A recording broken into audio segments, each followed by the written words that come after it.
পচা পেঁপেটা পা দিয়ে পাড়া দিয়ে ইয়ে করে ফেললো। এখন একটা ভালো পেঁপে আমাদেরকে কেটে দেখাচ্ছেন। দেখেন এর ভিতরে কি আছে একটু দেখে নিই। মিষ্টি আলু, এই যে দেখেন। ওয়াও!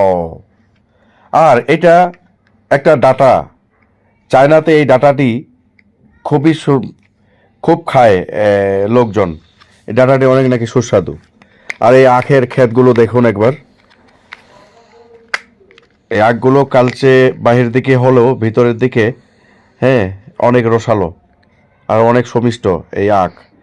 ডিম এটা আমাদেরকে বোকা বানানোর জন্যই করানো হয়েছে। আসলে ডিম কখনো মাটিতে থাকে না। হ্যাঁ মাটিতে থাকে, হাঁস যদি ডিম পারে, হয়তো হাঁস ডিম পারছে।